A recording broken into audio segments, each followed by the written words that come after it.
live on LinkedIn, live on YouTube, live on Twitter as well. So we're live on 3 different channels. And before I explain what Conversation Revolution is, I'm just going to point out to everyone who's watching, because it's the first thing Conor said, the banner behind me is back to front. And I'm being really selfish. I think I look better in the camera when I don't mirror it. So I'm sacrificing the banner for the sake of me looking better on camera. Conversation Revolution.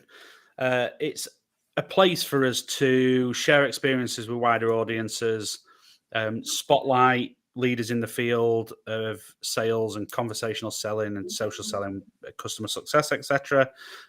We've even got a couple of sports people on in the future to draw similarities from those environments, sales, customer success, and professional sports. It's a chance for anybody who's listening to ask any questions on the topic area that we're talking about, and they can do that via chat on LinkedIn. So if you're watching and you want to ask a question, comment on LinkedIn. We'll see it at this end, and we'll answer as many questions as possible. But all the time, everything we talk about will be focused on conversation, relationship building, environment, culture, that sort of stuff, with in the context of customer-facing type roles. The format is every week we'll try and get a guest on, except for once a month. And that once a month, there'll be 2 different types of episodes. So quarterly, it'll be a training episode, and monthly, every other month, it will be a tactics episode. So that explains what Conversation Revolution is. Today's topic is building a culture. And I'm pleased to say that I've got a guest on who I've worked in the past, in Conor Gately. I'll let you introduce yourself in a minute, Conor. Okay. I'll try and explain how we met. So I think this is a straightforward one. We met because we ended up working together. You were the leader in a team that I worked in a previous business. I don't think we've met before that, even though we were in the same space prior. So we met through work. The best bit of our journey is we've stayed in touch. So yes. we obviously have similar views and thoughts enough for us to stay in touch. And I'd like to think that we've built up a friendship through work Definitely. as well. So without further ado, I'm going to jump into the questions, and I'll not call them questions because I'm hoping they just turn into us talking about this type of stuff, about building a culture. But before we do that, do you want to tell everyone a little bit about yourself, what it is you do, what you're doing now, or? Yeah, no, definitely. So for me, in terms of whistle-stop tour, I've always been a rugby fanatic. I think all of my decisions were based around rugby. I even went and did a law degree because I wanted to play rugby for Ireland before rugby was professional. Then I had cancer in my back when I was about 19, which kind of put an end to rugby, and probably very thankful for everyone to put an end to a law career as well. So then I ended up going and running the student union. So that was fantastic fun. 21, £6.5 million business, 200 staff, absolutely amazing. And that made me really love the whole people culture. It built on everything, like with rugby. After that, I spent 10 to 15 years in IBM, Xerox, where there's massive, culture is so important in those businesses, which has been, massive. And then from there, I went and followed businesses where I was passionate about the outcomes. So I ended up working in McGraw-Hill, running Northern Europe for them, which was an amazing role. It was absolutely fantastic. And then after that, I ended up in a number of other education businesses, backed by PE, being one of the senior leaders, being on the board. I think they've been involved in about 10 to 15 business acquisitions where we've had to integrate them into the business, put the processes in place, build the culture and everything like that, which means you need a high energy and you need a high sense of purpose when you're doing that side of things. And if that wasn't enough, I've been heavily involved in Roundtable, which is a great kind of charitable based organization where I think we've raised just in Winchester, approaching $1 million over the last couple of years to invest in local causes, which is great. So you can understand why I'd say I've got a very patient wife, and I've got 3 amazing kids who also follow my love of sport, which is great. I've seen some of the Roundtable stuff on LinkedIn, fireworks displays, Christmas sleighs, all that looks great. I'd love to do something like that. I'm not sure I've got the time, but I'd love to do something like it. And I didn't realise you'd stop playing rugby because of cancer in your back.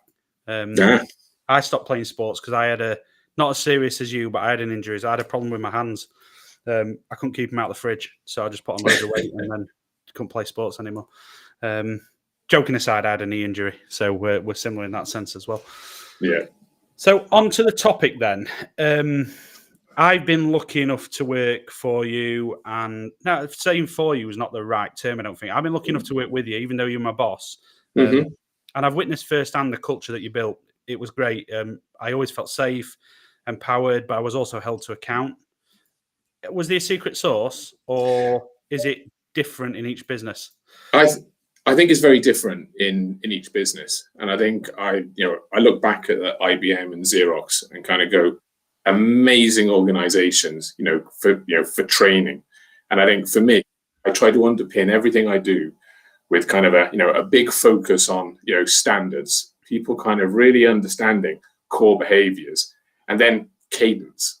It's kind of you're not going to get an outcome unless you've got the right cadence in your activity, whether it's changed with automation and AI, but whatever it is, you need to have that kind of cadence in terms of the work that you do, because why put off to tomorrow what you could do today? It's the energy and the high pace that makes a real big difference, and your customers respond to that, and then the culture that bounces off everyone. So in terms of so there isn't a secret sauce, but for me it's very much trying to pull the talent that you see in people out. So by creating that kind of safe environment, and I think a number of people that I've kind of interviewed, I really stress that it is a two-way process. And I really want to make sure that the individuals that I'm going to work with, have got a growth mindset, that they're going to be willing to pull down responsibility. Because I've had one or two people that have said, where I've gone, I'd love you to work in the team. And they've come back and said, no, I don't want to, I'm not going to come and work for you because I've been offered a sales manager role over here. And I've kind of like gone, okay, well, all the best. And a couple of times an individual's come back when they were promising me the earth, or I didn't have the right skill sets. So, and a number of times I've hired them into the business and really explained to them to go, my role as a leader is for you, is to encourage you to follow those standards, for you to really have a strong cadence that you're taking responsibility for. Yeah. And then as you're getting those results and they become your de facto way of working, then I can start kind of going, right, now I'm going to give you exposure. Now I'm going to, through that exposure, which you've deserved, you're going to get really strong kind of visibility with what you're doing in the business. And then that's going to really power charge your development. Because I think once you're working and you've got a couple of years experience, you don't have to be the oldest person in the team, take on one of the leadership positions in the team. The team will recognize, God, these guys are really plowing that, that path. So it's kind of, the real thing is that kind of growth mindset. And for me, it's to create that kind of safe environment. And one of the best examples I can give of that is, okay, you can add any zeros onto deals, but I had in my forecast a £5 million deal for my end of quarter. I went and met the customer, and a senior leader in that organization came into the meeting and basically blew the meeting up. It was unexpected. We had done all the right activity. And I was kind of going, oh my God, there was the first time I was really in that, I've called this deal. And I went back into the business. And I remember it was late. I was nervous. And I caught hold of my my director. And we went and sat down, and he was kind of going, okay, let's go through your forecast.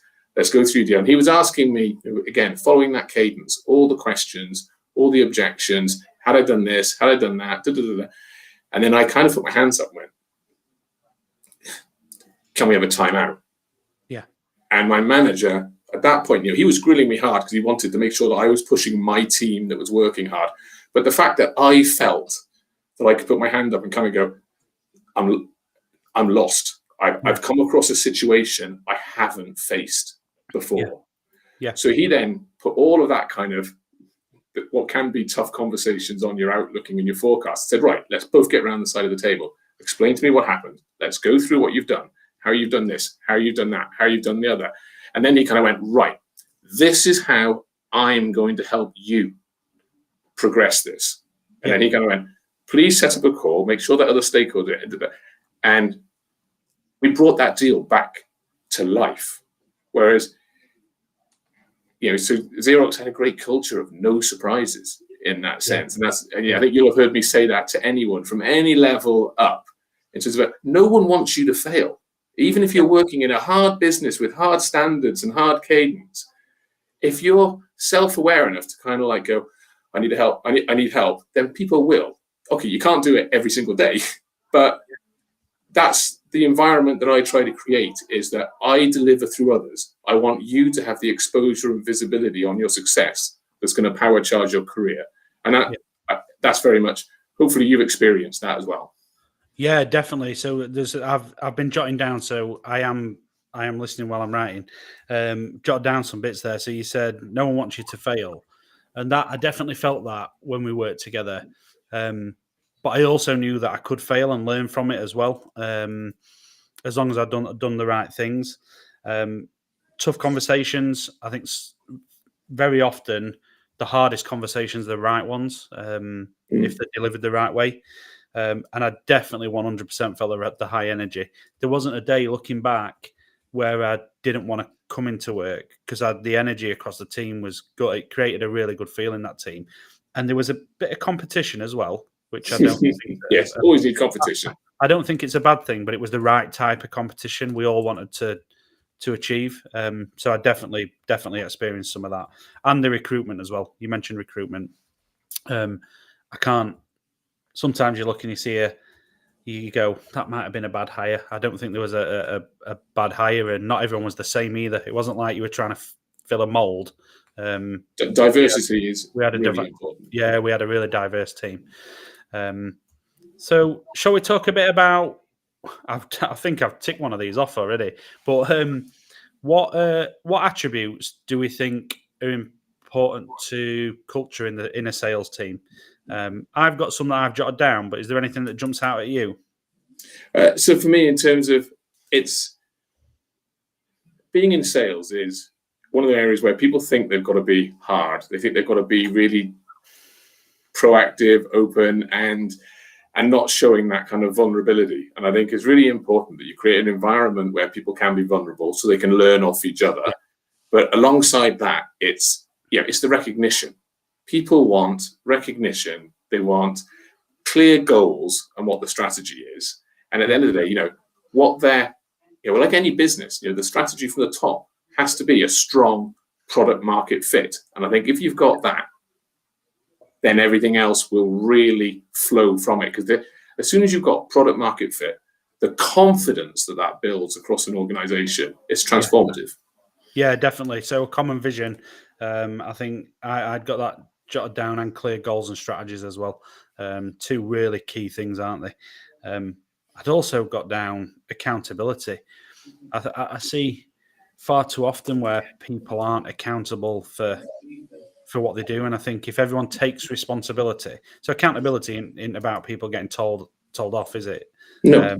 But if everybody takes responsibility and that's encouraged, I think that's an attribute of a really strong. And it's really strong where the team holds each other accountable. Because I always talk about having leaders in the room, because when you're the leader, you're setting the vision, you're setting the direction. Quite often you can go over the top of the hill, and then as people start to try and follow you, they lose the direction and they start wandering like sheep. So you need leaders in the room who can help the group move in that direction. And then as a leader, you can then circle back and then help support people. And I think one of the big things is, a number of organizations don't focus on their talent. And I think when you're in that kind of situation, you need to focus on your talent so that they then build the confidence to move faster. Because that's often the best training exercise for the ones who are slightly behind in their journey. If I've in my teams, if I spend all my time with people that are at the bottom, it can really impact your organization. But if you're kind of building energy at the top, you can then really, and then that will transfer down to the other members of the team. And once they all get confidence, again, it's like herding sheep. Once people get confidence, momentum and velocity really improves. I think there's an example of that from our time working together. So you you worked closely with Dave, who's obviously my co-founder, or one of my co-founders in this business now, and rolled out. I'm going to say the name because we can do. We rolled out Gong, which is a Yes. call recording piece of software. And I think it's fair to say that there was a nervousness at the start around why we're recording calls, which is, I think, it's fair. I think that's fair when you're not used to that sort of stuff. But that quickly turned into, because as a group of leaders, myself, you, Dave, we exposed ourselves pretty much through recording our calls as well. And we made ourselves vulnerable to the rest of the team. They saw pretty quickly that actually this can be a useful tool. And we've got, across the team, we've got stuff going on where I've just had a demo, or I've just had a conversation, or I've just had a meeting, and I'm not sure about what I said at minute 13. Can you just take a look, Chris? And somebody else going, I'm just going to make names up here. It's John, can you just take a quick look at my demo and see if there's anything you do different and that sort of stuff? And it created that full, like, I'd call it a high performance culture where everyone was learning, always learning. being able to learn, which is that growth mindset. But also being willing to be vulnerable as well and go, I'm not sure I did as well as I could do here. Can you help me? That's people are working with each other as opposed to against each other, but you can still have competition. It can be healthy. Yeah. Now, I don't think we'll be able to go through every attribute in the time that we've got, but I'd also got jotted down things like low turnover, recognition. We've touched on learning and development. And healthy competition, all of which we've mentioned. Is there anything that you think is wrong there, or anything that you think I've missed off that list? No, I think we probably covered it quite adequately there. Yeah, cool. So then if we flip the script, what about a toxic culture in sales? I mean, a lot of it's going to be the opposite of what we've just talked about, isn't it? But, I think, we can all roll off quite easily there. It's very much that kind of if people are joining the team, leaving the team, if you've got high turnover, that's always a nightmare, because that then leads to other people being overworked and stressed. And then the worst one is if all you are doing is just focusing on the sales number, because then you're not actually focusing on your customer and making sure your customers fit. So any attribute which means that you're not customer focused and providing the best possible experience and product for them is really kind of negative. And one of the examples that I love is when people kind of like say, you have to look after the whole athlete. So if you're in a business, in a sales organizational culture as a whole, if you as a manager can't look at your team and go, am I looking after the whole athlete here? Because if they're happy in their job, they're going to be happier at home. They're going to be happier in their personal life. The customers are going to see that. The culture's going to improve. It's that sense of gratitude, that kind of virtuous circle is really, really important. So for me, if anyone in a business can kind of go, you're not actually looking after the whole of me, and particularly mindset, then I think that's really toxic. Because if people start getting into a negative frame of mind, that spreads. And that really, really does. And that's why it's really important that everybody is looking out for each other. And people need to feel that they can. And that's why I always use to people that example of that timeout. My head was going around. It was really impacting me. But the fact I had that safe zone, massive difference. I think that's a telltale sign as well sometimes. So I think we've probably all worked in the past in different roles, and we've experienced toxicity in a role before. The one that always jumps out at me when I know it's time to move on is when I start to question trust. So I go, I don't think these guys trust me. That's a telltale one for me where I go, do you know what? I've got a choice now. I can either see how this pans out or I'm off, and it usually means I'm off. Well, I know from one example we wouldn't go into where I wasn't able to deliver on something that I thought I would be able to deliver on for you. And I came to you and I was very open and I was very honest with what was happening. Yeah. It took us a little bit longer. But it made me very happy that you trusted me. And I think, and sometimes people don't think about that from the other way around from the manager. Does it going, I came back, was open and honest, and you trusted me. Whereas you would have been within your right to have taken a different reaction. Yeah, no, that's fair. And Yeah, you're dead right. It's a two-way street, that 100%. We've got a question coming, so before I move to the next actual one, let's go with. I can throw it on the screen, and I've not read this, so it could be a googly. So it's Tom Parkinson, and he says, "What's your thoughts on how all people in an organisation have a responsibility to form and maintain a healthy culture? Do you think all people have a responsibility, or just the leadership team?" Everybody in the business has the responsibility. However, it has to come from the top. If you haven't got the right culture coming from the top, then you can get toxicity coming in at different level, mistrust, etc. So it's, the leaders of the business have the values, the vision, and their behaviors should be living and breathing what they are talking about. Yep. And then that just naturally becomes the energy in through the rest of the business. And like I say, whenever you're doing the one-to-ones with people, you should be checking in with them, not just on the performance, but them as individuals, and making sure that those core values are coming through. Because younger people coming into an organization, and it's particularly harder since COVID, when a lot of them are more remote, it is much more important that they feel that they can have an impact on the culture of the business, that they can let their personality show and shine, that because they don't have that kind of water cooler conversations as much anymore. So the business has to create the environment that it's not just the number, but it's actually, we're really happy that you're here, that you're helping us to grow this business. And if you can create that culture, people will pay back in boatloads. So I think it's everyone's responsibility, but someone needs to set the direction. I totally agree with that. I'd have almost gone word for word in a response. The only other thing that I'd say, and I get shot down for this a lot, so I'm prepared to accept I might be wrong here, is I think where leadership can really make a difference with this stuff. Obviously, they've got to set the tone and they've got to live and breathe it and all that sort of stuff. And we hear a lot about empathy and leadership, etc. But I think we get confused sometimes when we talk about empathy and emotional intelligence, etc. I think there's a responsibility from leadership to fire fast as well. And I know that's going to rub a lot of people up the wrong way. But you could have the best salesperson in the world, but if they upset the other 10, sometimes I think you've got to make those tough decisions where you go, that person, as good as they are, is just not right for the culture that I want to build in this business. So I think that's a key one for 100%. For leadership. And I do get shut down a lot because I don't explain it very well, and I use words like fire and stuff like that. But I think everyone gets what I'm trying to say, hopefully. Well, we can all understand the concept about a rotten apple in the barrel and the impact that has. Yeah, definitely. So tips for building. Oh, sorry, I've skipped one out, Connor. So who do we think's responsible for culture then? I mean, I think Tom's probably preempted us a little bit with.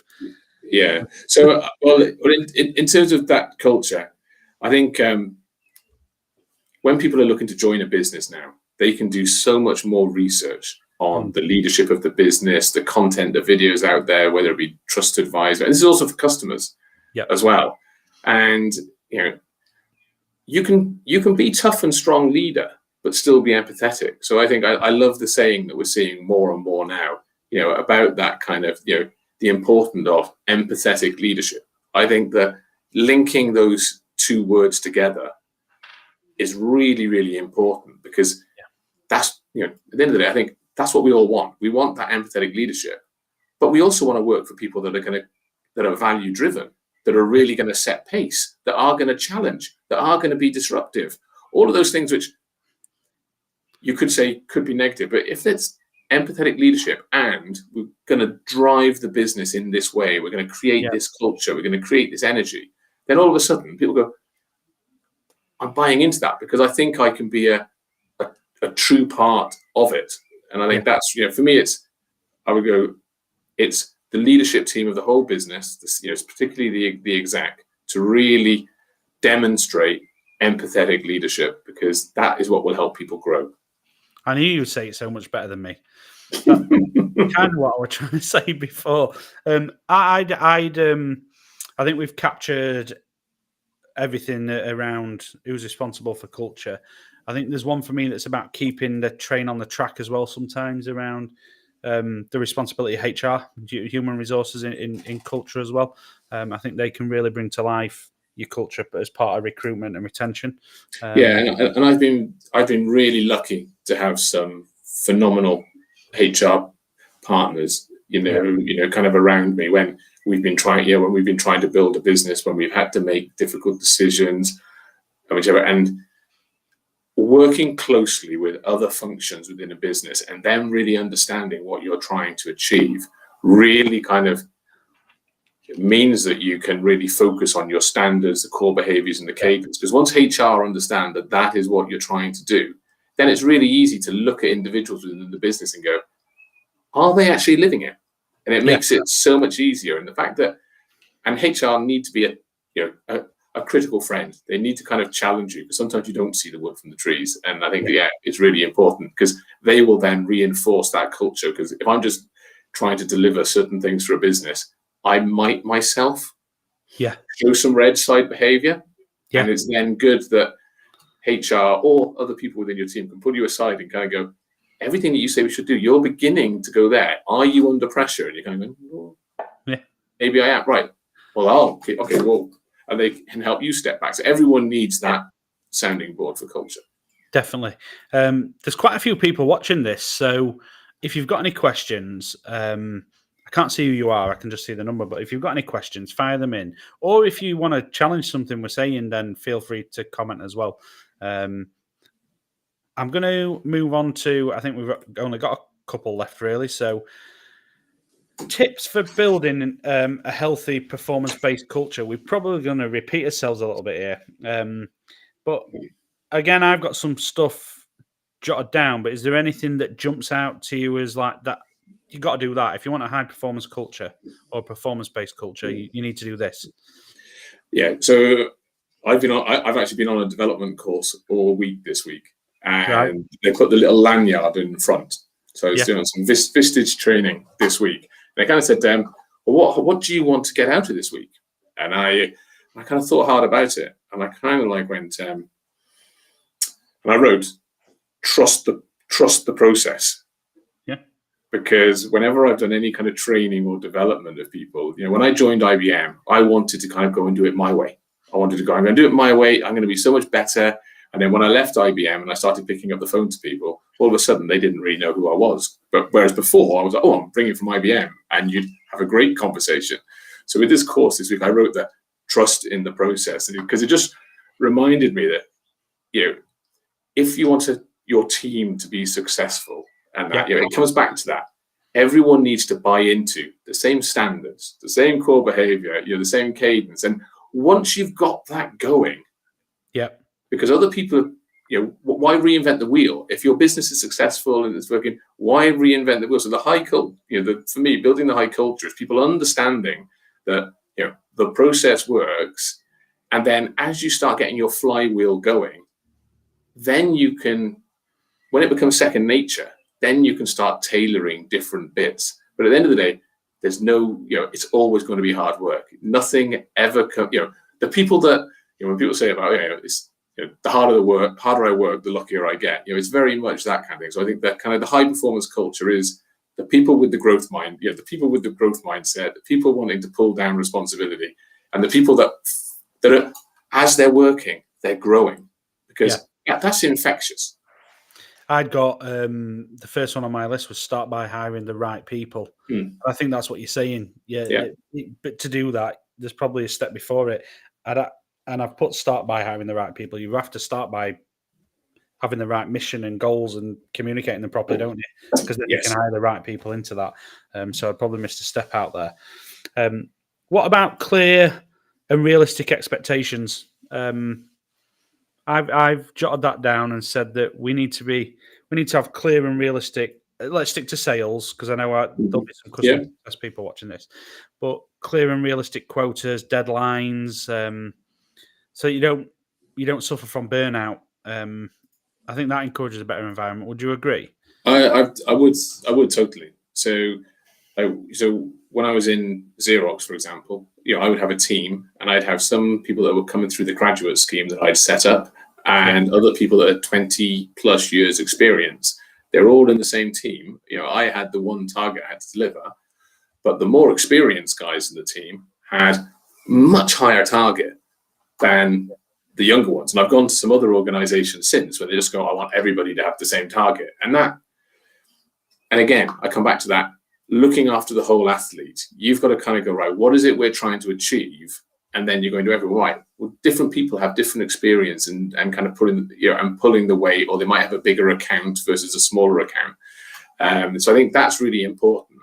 And I say that's kind of really built on, knowing your data. Because I think that's one of the big things which Dave Surfleet kind of, really kind of opened my eyes to, was that really getting to understand your data, getting that into the right place in terms of what it is you're trying to do. Because once you can do that, you can explain to people why their target is X, why their target is Y, because you're then looking at the opportunity where you've got other customers.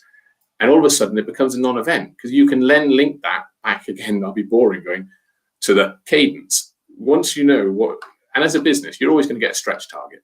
You always are. But then you've got to kind of go, right, we need a 3-to-1 pipeline, a 4-to-1 pipeline. And then you go, how are you going to create the energy to do it? So I think it's really important that you're open, that you're open and it's not done, here's your target, it's the same for everyone, because then people don't feel like they're able to fully contribute. He's been doing it today. He's not here now. He's gone home, Dave. But he's been doing it today, his whole data thing, and holding Tom and I to account. Tom sat to the right of me. So Tom can hear me. I'd got, again, conscious of time. I'd got 3 others. I don't think we'll get much chance to go over them. Might be another episode in this that I have to do with Tom, a training episode maybe. But combating high turnover. So if you could go into a business, because you don't always get to start with a blank canvas, do you? So no. I think a tip for me would be, if you go into a new business and there's high turnover, try to combat that early. Talk to people, try and understand what's creating that high turnover, and really get under the skin of it early. And the key part in that, listening to the people in the team. I've got always celebrate success and failure. We did that very well. We did, yeah. We did. Success, certainly. Yes, definitely. But the last one I'd got was never forget that we need to maintain accountability as well. There's nothing worse than looking across a team and going, why is that person getting away with A, B, and C? And well, it's like with kids, isn't it? They go, yeah, that's his favorite child. That's that. People need to be consistent in the way that you're working. You need to be consistent and fair, but unfortunately, not everything's equal. Yeah, that's right. So I'm going to hide that question and ask you, and I do a couple of podcasts, and I always ask this one book or podcast that you'd recommend to anybody who's listening. So for me, in terms of, I could even narrow it down to one episode of a podcast. Nice. I could narrow it down to the High Performance Podcast. And if you listen to James Timpson behind the Timpson you see on the high street and everything like that, the values that he has driven through that business, the way that they've got things linked into the number of 10% of the workforce, I believe, are ex-prisoners. But also, if somebody was going for a job interview and they needed their shoes polished, they can just go in and get it done. He took a lot of bureaucracy out of the business by giving the people running the shop going, it's your responsibility. You choose what you want to get.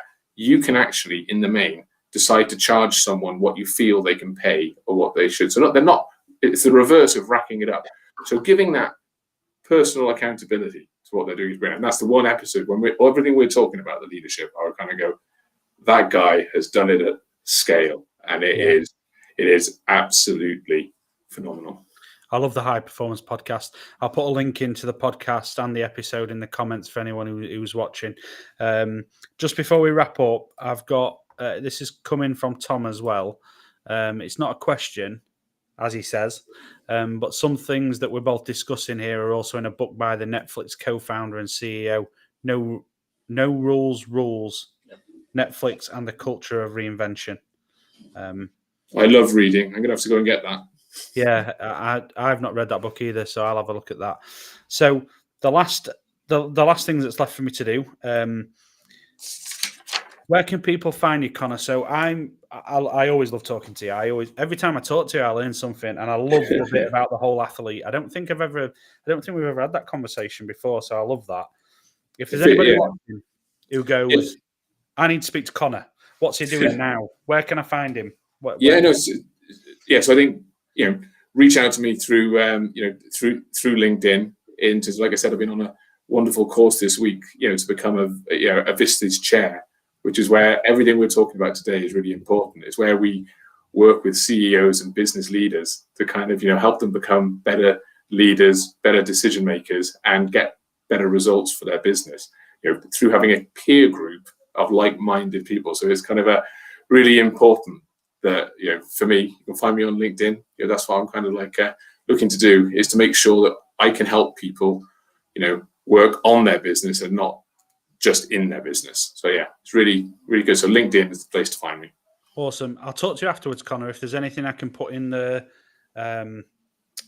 comments or anything I can share afterwards around the stuff you're doing, then I can get it in the comments and shared as well. So for me, we've got a guest on this podcast every Friday up until the 24th of May. So if you're watching and you fancy being a guest and putting your head above the parapet, we can come up with a topic, and I'm always open to guests. Just let me know in the comments or send me a DM on LinkedIn. 2 other things left for me to do. Don't forget to follow the podcast on YouTube. So it's on YouTube and the handle's there. I'll also put a link in the comments. But subscribe, do all that teenage stuff, repost, share, comment, whatever it is teenagers do. And one other thing from me, if you're looking to have more conversations and build your personal brand through LinkedIn, I'll pop a link to this in the comments, but we have a sponsor for the podcast, Connect, that will help you build your personal brand, have more conversations, which is the goal of the podcast. Really cost-effective way to help you do that. So I'll put a link in the comments. The only other thing left to say is thanks again, Conor. Absolutely loved it. Thank you to everybody who's listened. I hope you've enjoyed it. And keep an eye out for future episodes.